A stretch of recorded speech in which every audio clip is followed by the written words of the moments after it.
mwanamke mwenye tabia ya kuendeshwa na marafiki ama jamii inayomzunguka, fahamu anaweza kufanya mambo haya matano ikiwa ataendelea kuwa na hiyo tabia ya kuweza kuendeshwa na marafiki zake au jamii inayomzunguka. Kwa hiyo naweza nikakushauri kama wewe ni mwanaume unahitaji kufunga ndoa, epuka sana mwanamke ambaye ana tabia kuendeshwa na marafiki zake au kuendeshwa na jamii ambayo inamzunguka, kwa maana sio mwanamke sahihi wa kufunga naye ndoa, kwa sababu atakuja kufanya mambo haya matano ambayo hapo baadaye atakuwa yamesababishwa na marafiki zake au jamii inayomzunguka. Jambo la kwanza, kuliwa kinyume na maumbile. Hii ni mojawapo ya tabia ambayo mwanamke anayeendeshwa na marafiki zake au jamii ni rahisi kuweza kulifanya. Jambo lingine ni kuingiliana mwanamke na mwanamke. Hii pia ni mojawapo ya jambo ambalo huwa mwanamke analifanya yule ambaye anasikiliza marafiki pamoja na jamii inayomzunguka. Na pia jambo la tatu ni kumloga au kumuua mumewe. Hii pia ni mojawapo ya jambo ambalo huwa linafanywa na mwanamke ambaye anapenda kusikiliza marafiki au jamii inayomzunguka. Na pia jambo la nne, kutoa mimba.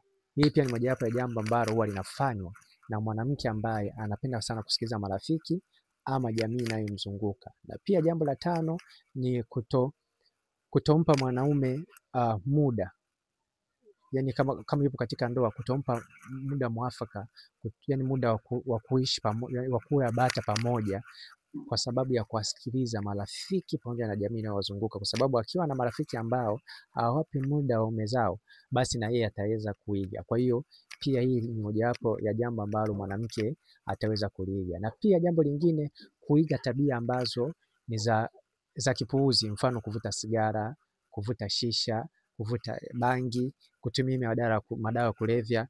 Hii pia ni mojawapo ya jambo ambalo mwanamke anayependa kusikiza marafiki ama jamii inayomzunguka ni rahisi kuweza kuyafanya au ni rahisi kuweza kulifanya, kwa sababu akili yake imeshikiwa na marafiki zake ama na jamii inayomzunguka. Kwa hiyo ni muhimu sana kuweza kujua kwamba kama wewe ni mwanaume sahihi unahitaji kuingia katika ndoa sahihi, epuka kufunga ndoa na mwanamke ambaye ameshikiwa akili na marafiki zake au jamii inayomzunguka. Nikumbushe pia unaweza kupata kitabu hiki. Kitabu hiki kitakusaidia sana kuweza kuingia katika mahusiano sahihi au ndoa sahihi, kwa sababu watu wengi wapo katika ndoa ambazo sio sahihi.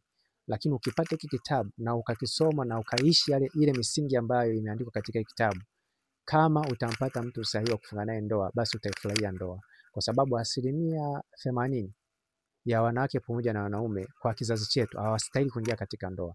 Kwa hiyo kama utaishi katika hii misingi na ukabahatisha kumpata mtu ambaye ni sahihi, basi utafurahia ndoa.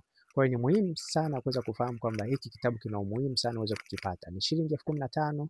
Ni cheki WhatsApp kwenda namba 0713728736. Kama uko nje ya Tanzania, anza na jumlisha 255 713728736. Utakipata kwa shilingi 15,000. Na kama utahitaji kupata video za stori za mapenzi ama ushauri, unaweza kunicheki kwenda namba ambayo nimeweza kuitaja. Asante na karibu.